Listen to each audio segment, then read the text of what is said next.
సరే, ఇక ఏమాత్రం ఆలస్యం చేయకుండా నేరుగా ఈనాటి విశ్లేషణలోకి వెళ్ళిపోదాం. ఒక భారీ వ్యాపార సామ్రాజ్యం అంటే ఈస్ట్ ఇండియా కంపెనీ లాంటి ఒక మెగా కార్పొరేషన్ తన పద్ధతులను అమాంతం ఎలా మార్చుకోవాల్సి వచ్చిందో తెలుసుకోవడం నిజంగా చాలా ఆసక్తికరంగా ఉంటుంది కదూ. ఈరోజు మనం సరిగ్గా ఆ మార్పుకు కారణమైన 1813 చార్టర్ చట్టం గురించే మాట్లాడుకోబోతున్నాం. లాభాలు మాత్రమే పరమావధిగా పనిచేసే ఒక వాణిజ్య సంస్థను బాధ్యతగల ఒక ప్రభుత్వ యంత్రాంగంలా ఎలా మార్చారో ఇప్పుడు మనం చూద్దాం. ఒక్కసారి ఆలోచించండి, ఒక వ్యాపార సంస్థను అకస్మాత్తుగా ప్రభుత్వంలా వ్యవహరించమని బలవంతం చేస్తే ఏమవుతుంది? అసలు వాళ్లకి కేవలం లాభనష్టాల లెక్కలు తప్ప ప్రజల సంక్షేమం, పరిపాలన లాంటివి ఏమాత్రం పట్టవు కదా. కాని ఈస్ట్ ఇండియా కంపెనీకి సరిగ్గా అదే పరిస్థితి ఎదురైంది. అప్పటివరకు లాభాల వేటలో మాత్రమే ఉన్న కంపెనీ ఒక చట్టబద్ధమైన పరిపాలనా యంత్రాంగంలా ఎలా మారాల్సి వచ్చిందో తెలుసుకోవడం నిజంగా ఆశ్చర్యం కలిగిస్తుంది. ఈ చట్టం తెచ్చిన సంచలనాత్మక మార్పులేంటో ఇప్పుడు లోతుగా పరిశీలిద్దాం. ముందుగా మనం మాట్లాడుకోవాల్సిన మొదటి కీలకమైన అంశం గుత్తాధిపత్యానికి గండి. కంపెనీకి ఉన్న ఆ అపరిమితమైన అధికారాలకు ఎలా బ్రేకులు వేశారో చూద్దాం. 1813కి ముందు పరిస్థితి ఎలా ఉండేదంటే, భారతదేశంలో వ్యాపారమంతా ఈస్ట్ ఇండియా కంపెనీ గుప్పిట్లోనూ ఉండేది. టోటల్ మోనోపలి అన్నమాట. వారితో పోటీ పడే ఛాన్స్ మరెవరికీ లేదు. కాని ఈ చట్టం ఏం చేసిందంటే ఆ గుత్తాధిపత్యానికి పెద్ద బ్రేక్ వేసింది. వారి వ్యాపారాన్ని కేవలం తేయాకు అంటే టీ వ్యాపారానికి, అలాగే చైనాతో చేసే ట్రేడింగ్కి మాత్రమే పరిమితం చేసింది. భారతదేశంతో ఇతరే వ్యాపారాలన్నీ మిగతా బ్రిటిష్ వ్యాపారులకు కూడా ఓపెన్ చేసేశారు. ఇది నిజంగా కంపెనీ ఆర్థిక సామ్రాజ్యం పునాదులను కదిలించిన ఒక భారీ దెబ్బ. ఇక రెండవ ముఖ్యమైన మార్పు భూభాగం మరియు వ్యాపారం విభజన. ఈ గుత్తాధిపత్యాన్ని రద్దు చెయ్యగానే బ్రిటిష్ ప్రభుత్వం అక్కడితో ఆగిపోలేదు, కఠినమైన ఫైనాన్షియల్ రూల్స్ కూడా పెట్టింది. అసలు పాలకుడిగా వసూలు చేస్తున్న పన్నుల డబ్బు ఏది, వ్యాపారిగా సంపాదిస్తున్న లాభాల డబ్బు ఏది? అప్పటిదాకిదంతే ఒక పెద్ద గందరగోళం. దీన్ని క్లియర్ చేయడానికి ఒకవైపు ప్రాదేశిక ఆదాయం అంటే ఒక ప్రభుత్వంగా వసూలు చేస్తున్న పన్నులు, మరోవైపు వాణిజ్య లాభాలు, ఈ రెండింటినీ చట్టబద్ధంగా పూర్తిగా వేరు చేయాలని ఈ చట్టం డిమాండ్ చేసింది. ఒకే సంస్థ పాలనను, వాణిజ్యాన్ని ఇలా విడదీసి స్పష్టమైన పారదర్శకతను తీసుకురావడం అనేది నిజంగా ఒక బ్రిలియంట్ మూవ్. సింపుల్గా చెప్పాలంటే ఇవే ఆ ప్రత్యేక ఖాతాలు. ఒక ప్రభుత్వంగా వస్తున్న ఆదాయాన్ని, ఒక వ్యాపార సంస్థగా పొందుతున్న లాభాలను విడివిడిగా అకౌంట్స్ మెయింటైన్ చేయాలన్నమాట. ఒక ప్రాఫిట్ ఓరియంటెడ్ కంపెనీ తన సంపదను పారదర్శకంగా అంటే ట్రాన్స్పరెంట్గా లెక్కలు చూపించాల్సిన పరిస్థితి తీసుకురావడం వారి పవర్స్ను కంట్రోల్ చేయడంలో ఒక మాస్టర్ స్ట్రోక్.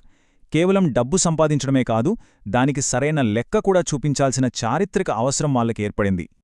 సరే, ఇక్కడి నుండి మనం ఈ ఆర్థిక లెక్కల వ్యవహారాన్ని కాస్త పక్కన పెట్టి ఈ చట్టం తీసుకొచ్చిన ఒక భారీ సామాజిక మార్పు వైపు వెళ్దాం. అదే మిషనరీల ప్రవేశం. ఈ చట్టం అక్షరాల క్రైస్తవ మిషనరీలకు భారతదేశంలో పనిచేయడానికి అధికారికంగా తలుపులు తెరిచింది. అప్పటివరకు మతపరమైన విషయాల్లో జోక్యం చేసుకుంటే ఎక్కడ వ్యాపారానికి దెబ్బపడుతుందో అనే కంపెనీ భయపడేది. కాని ఈ మార్పు వల్ల వాళ్లకు ఎంట్రీ దొరికింది. ఇది రాబోయే దశాబ్దాలలో భారతీయ సమాజంలో విద్యా, సాంస్కృతిక మరియు సామాజిక మార్పులకు ఒక బలమైన పునాది వేసింది.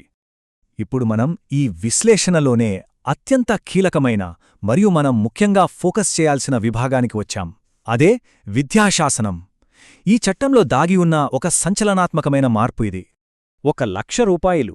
ఒక్కసారి ఆ సంఖ్య గురించి ఆలోచించండి. 1813వ సంవత్సరం నాటి మాట ఇది. అప్పట్లో 1,00,000 రూపాయలు అంటే అది అక్షరాల ఒక ఊహించని భారీ మొత్తం.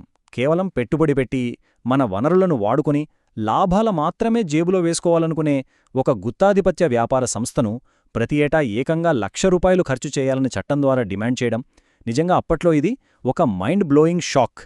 ఇక్కడే అసలు ట్విస్టుంది. ఈ భారీ మొత్తాన్ని దేనికోసం ఖర్చు చేయాలో తెలుసా? ఖచ్చితంగా భారతీయుల విద్య కోసమే. ఇదొక టర్నింగ్ పాయింట్. ఎందుకంటే కేవలం పాలితుల వనరులను మాత్రమే దోచుకునే ఒక కార్పొరేషన్ ఫస్ట్ టైం వాళ్ల మేధో వికాసం కోసం, చదువు కోసం విధిగా డబ్బు ఖర్చు పెట్టాలని లీగల్గా ఆదేశించబడింది. భారతీయ విద్యారంగంలోకి ఇలా సంస్థాగత నిధులు రావడం చరిత్రలో ఇదే తొలిసారి. ఇక్కడ మనం కాస్త ఆగి ఆలోచించాల్సిన విషయం ఒకటుంది. ఒక కమర్షియల్ కంపెనీని, లాభాల కోసం వెంపర్లాడేవాళ్లని భారతీయుల విద్యపై పెట్టుబడి పెట్టమని ఎందుకు ఆదేశించినట్లు? ఈ చట్టబద్ధమైన అవసరం వెనక చాలా లోతైన అర్థముంది. ఇది కేవలం అక్షరాలు నేర్పించడం కోసం మాత్రమే కాదు, పాలకులకు మరియు పాలితులకు మధ్య ఉన్న సంబంధాన్ని ప్రాథమికంగా మార్చే ప్రయత్నం. ఇది ప్రజల పట్ల పాలకులకు ఉండాల్సిన కనీస బాధ్యతను తెరపైకి తీసుకొచ్చింది.